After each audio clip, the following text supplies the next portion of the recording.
the American flag burning, and the protection for those who prevent the flag burning, ACT. Flag Protect Act. Freedom-loving Americans guarding.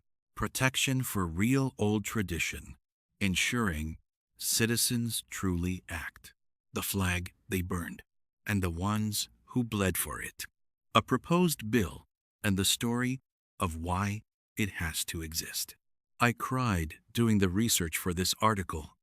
Only tears that a combat veteran would not be ashamed of. More than once. I am not embarrassed to say that. I am a science teacher and a medically retired Army combat medic with 23 years of service. I have held men together who were coming apart in ways that would make most people close their eyes and look away.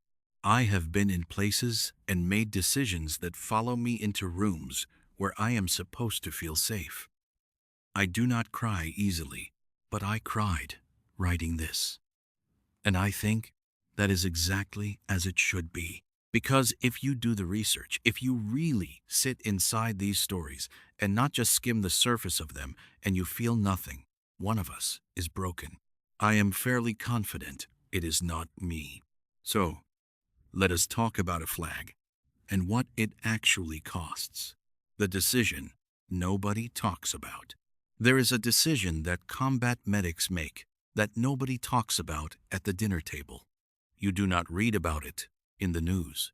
Politicians do not bring it up in speeches. But every combat medic who has ever worked a mass casualty event knows exactly what I am talking about. And most of us spend the rest of our lives carrying it in a place that does not have a name. You are at my CCP. The world is loud and wrong and smells like things that should not have a smell. My hands are already doing the assessment before my brain has fully caught up fast, mechanical, exactly the way they trained me. I go down the line. One man. Serious wound. Survivable. If I start right now, right here, and I do not stop. I know I can save him. I have the training. I have the supplies. My hands already know what to do. But there are two more. And they are also dying. But each one not as bad. Not as time-consuming. If I stay with him, my friend, my brother, the other two are gone. If I move on, he is gone. The math is the math. Save my friend or save two of my bothers. It does not care what I feel. It does not care that he has a name. He is my friend.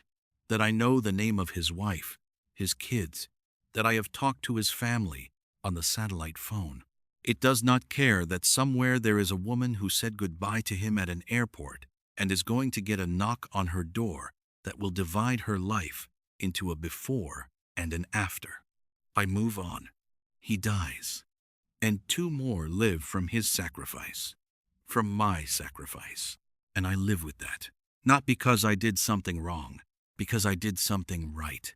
I did it by the books, and the books saved two when only one would have lived. Because the math said two lives outweigh one, and I had the composure to do the math in the worst moment a human being can be asked to do math, I replay it again and again and again. Every quiet room. Every night that runs too long. I replay it, and I come to the same answer every time, and it does not help at all. I am a medic, and that is my job, to save the most I can, and let the rest be a sacrifice for the survivors. For if I tried to save them all of them would have perished. There are rules of being a combat medic. Even if not written, we know them. Rule 1. Good people will die. Even with the best training, skill, and equipment, soldiers will lose their lives in combat. Rule 2. Doc can't save everyone. A combat medic, doc, has to accept that they cannot prevent every death, regardless of their efforts. Rule 3. Doc will go through hell to break rules 1 and 2. This is the curse of a combat medic. To be the attorney of the fallen, to plead to God for one more day, one more chance, one more evac to the next level of care, but I can only have so many clients in the same hour. I have made that call. I live with it. Some days better than others. I was still in country, but imagined I stood at the grave of the man I chose not to save. I have watched the honor guard carry his flag-draped casket with the kind of precision that only exists when it is the last thing you can give someone. I have watched his widow receive that folded triangle. I have stood there knowing that the flag on that box passed directly over a hole in the ground where a decision I made was to allow him, someone I could have saved on a normal day, to die because this was no normal day, and instead chose two of his brothers to litigate for their survival, two for the cost of a friend. Math and emotion know no wars. So when I tell you the flag is not a piece of cloth, understand where that is coming from. The soldier who gives you the right to burn it. Before I tell you about the flag itself, before I take you to Fort McHenry and the bombardment and the 25 hours of hell and the thing that held the pole in place, I want to give you something that Charles M. Province wrote, because these words have been sitting inside me for years, and they belong at the front of this argument. It is the soldier, not the minister, who has given us freedom of religion. It is the soldier, not the reporter, who has given us freedom of the press. It is the soldier, not the poet, who has given us freedom of speech. It is the soldier, not the campus organizer, who has given us freedom to protest. It is the soldier, not the lawyer, who has given us the right to a fair trial. It is the soldier, not the politician, who has given us the right to vote. It is the soldier who salutes the flag, who serves beneath the flag, and whose coffin is draped by the flag, who allows the protester to burn the flag. Charles M. Province. Read that again, slowly. The freedom to burn the flag exists because the soldier died for it. The right to desecrate the symbol was purchased with the blood that made the symbol sacred. And Province does not say that with bitterness. He says it as plain fact, because it is plain fact. That is the argument. That is the foundation of everything that follows. The Battle of the Flag. Gary Huddleston wrote a poem that I want you to read in its entirety, not skim, read, because every line of it is a real thing that real people decided. Battle of the Flag by Gary Huddleston. A protest raged on a courthouse lawn. Round a makeshift stage they charged on. 1,500 or more, they say, had come to burn a flag that day. A boy held up the folded flag, cursed it, and called it a dirty rag. An old man pushed through the angry crowd with a rusty shotgun shouldered proud. His uniform jacket was old and tight. He had polished each button shiny and bright. He crossed that stage with a soldier's grace until he and the boy stood face to face. Freedom of speech, the old man said, is worth dying for. Good men are dead. So you can stand on this courthouse lawn and talk us down from dusk to dawn. But before any flag gets burned today, this old man is going to have his say. My father died on a foreign shore, in a war they said would end all wars. But Tommy and I wasn't even full grown before we fought in a war of our own. And Tommy died on Iwo Jima's beach, in the shadow of a hill he couldn't quite reach, where 5 good men raised this flag so high that the whole world could see it fly. I got this bum leg that I still drag, fighting for this same old flag. Now there's but one shot in this old gun, so now it's time to decide which one. Which one of you will follow our lead to stand and die for what you believe? For as sure as there is a rising sun, "You'll burn in hell, for this flag burns, son." Now this riot never came to pass. The crowd got quiet, and that can of gas got set aside as they walked away to talk about what they had heard this day. And the boy who had called it a dirty rag handed the old soldier the folded flag. So the battle of the flag this day was won by a tired old soldier with a rusty gun, who for one last time had to show to some, this flag may fade, yet the colors don't run. The riot never happened.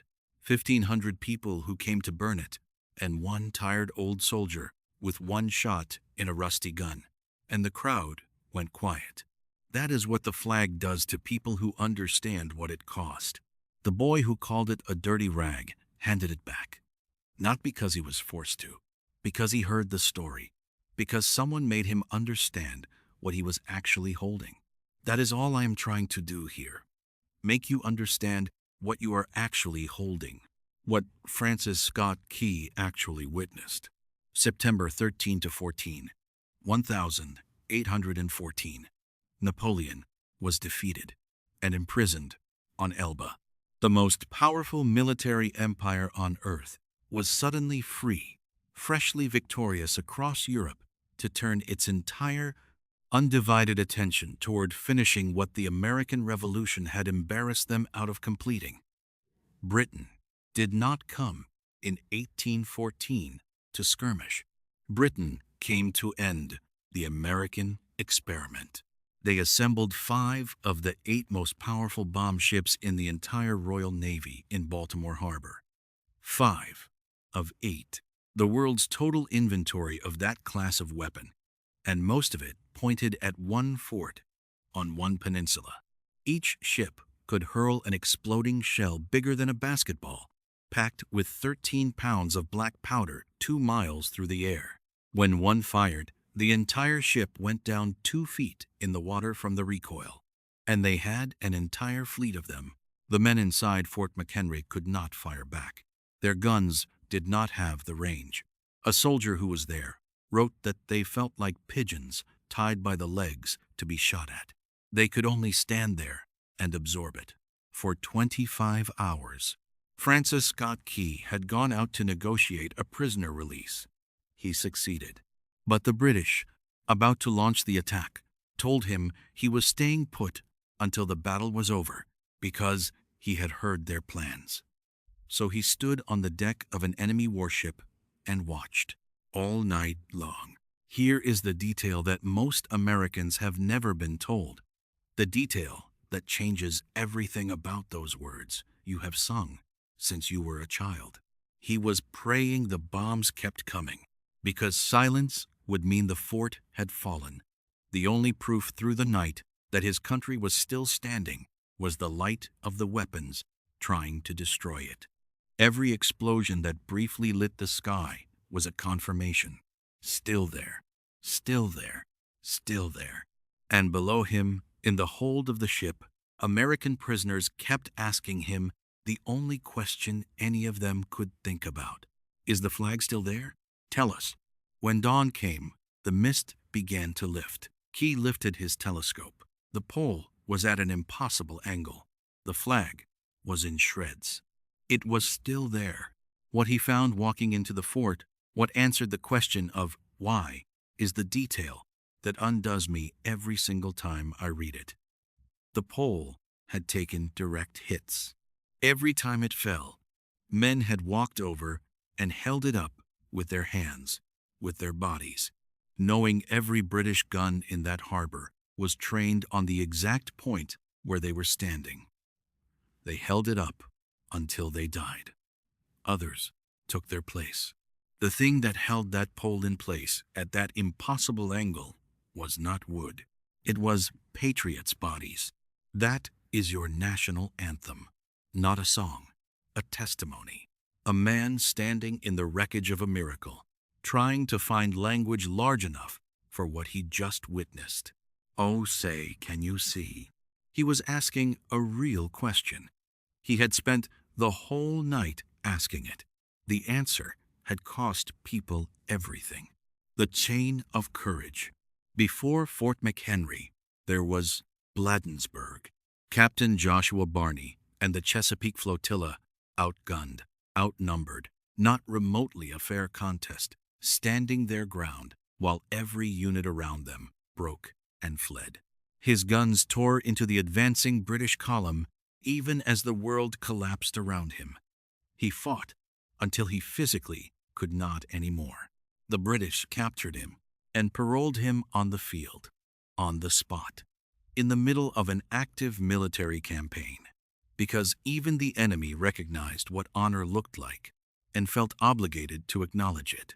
That story traveled north to Baltimore faster than the British did. The men who would stand at Fort McHenry heard what Barney's sailors had done, and they went to their posts that night, carrying more than orders. They carried the weight of what someone had already chosen to give. Courage is contagious. It passes from one set of hands to the next. From Bladensburg to Fort McHenry to Iwo Jima to Fallujah to a casualty collection point in a country most Americans cannot find on a map, where a medic is doing math he never asked to learn.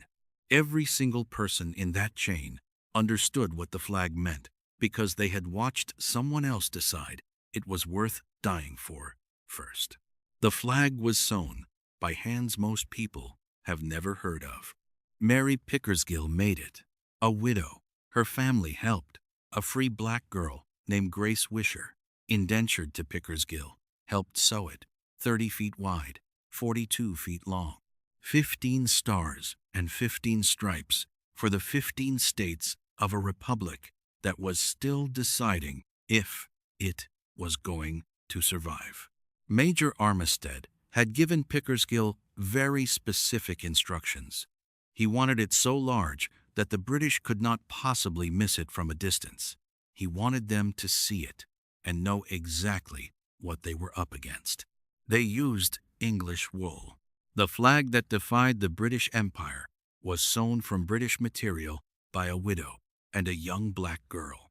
And while Washington burned, an enslaved man named Paul Jennings, not legally free, not considered a full citizen of the country he was about to save something precious for, helped rescue the Gilbert Stuart portrait of George Washington from the White House as the British torched the city.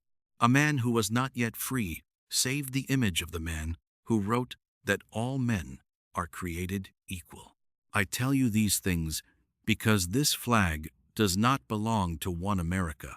It belongs to Grace Wisher's hands, to Paul Jennings' courage, to Barney's sailors, to the bodies at the flagpole, to the man whose grave I stood at with a decision in my chest that I will carry for the rest of my life. It does not belong to one party or one era or one ideology. It belongs to everyone who ever bled for it, or sewed it, or saved it, or held it at an impossible angle while they died. The funerals. I need you to sit here for a minute. Not scroll. Sit with it. There is a protocol called the transfer of remains. A military casket comes off a plane. The flag is on it, not a crease out of alignment, not a single imperfection anywhere, because this is the last thing the military can give him, and it is going to be given perfectly. It does not matter if you are in a war zone or you are stateside. When these service members get transferred, everything stops. Planes are not loaded, buses stop, mission prep stops. Every service member is halted in respect, even for a single casket with a flag draped on top. This is what defense of the flag, with one's life, mean on a fob.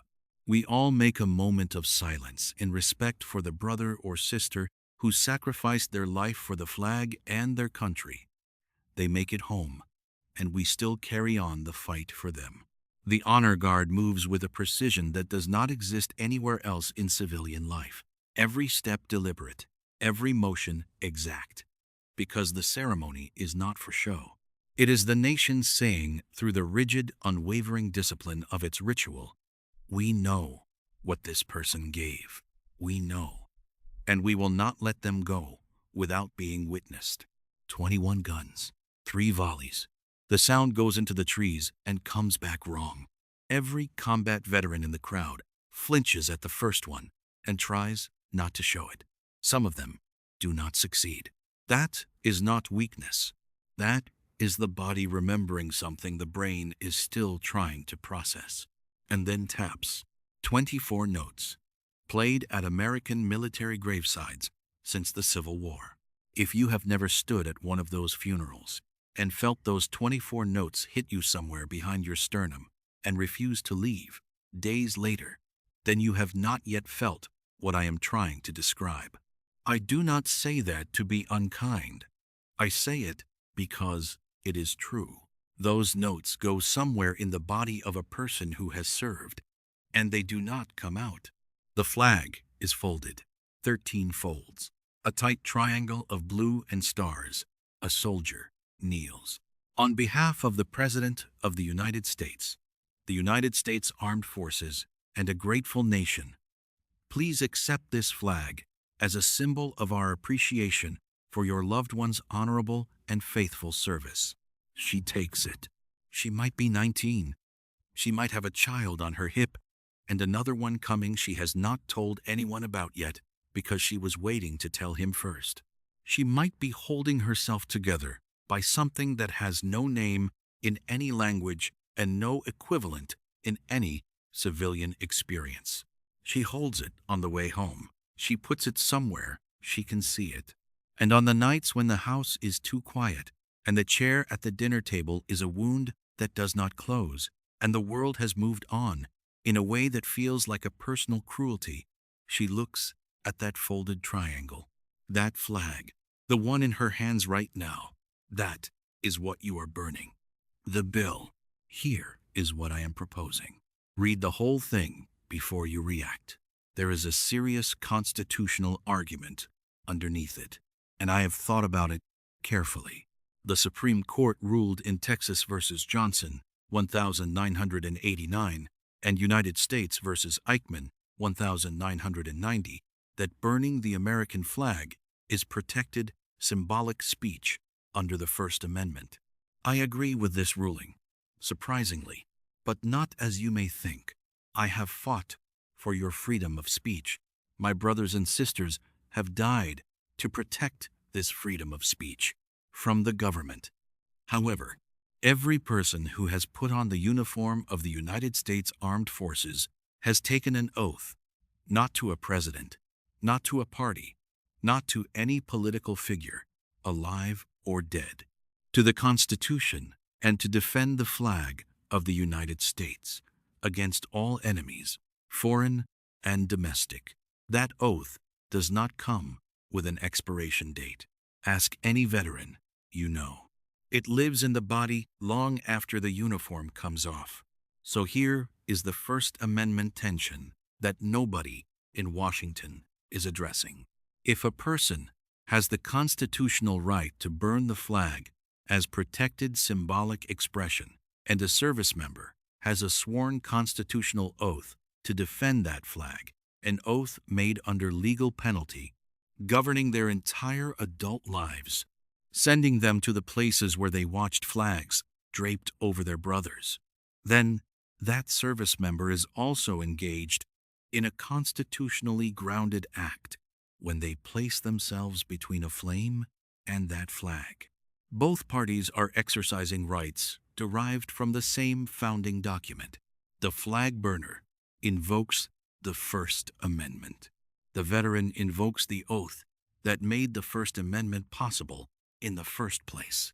My proposed bill is this: any person who has taken the military oath of enlistment or commissioning with documented service in the United States Armed Forces, regardless if they served in a combat zone or personally witnessed the flag draped over the remains of a fellow service member, that person is legally protected from civil and criminal liability for any physical action taken to prevent the burning of an American flag in a public setting. As the poem says, now there's but one shot in this old gun. So now it's time to decide Which one? Which one of you will follow our lead to stand and die for what you believe? No arrest, no lawsuit, no criminal record. Because if you want to exercise your First Amendment right to burn the symbol of a country that my brothers died for, the symbol that came off the plane on their caskets, the symbol their widows are holding right now in quiet houses, you are now standing in a crowd where at least one person has sworn, under oath before God, that they would defend it. You have the right to burn it. We have the right to stop you, by any means, per our oath, and to defend what our brothers and sisters would do if they were still alive, by any means. I am not the government, as much as you are.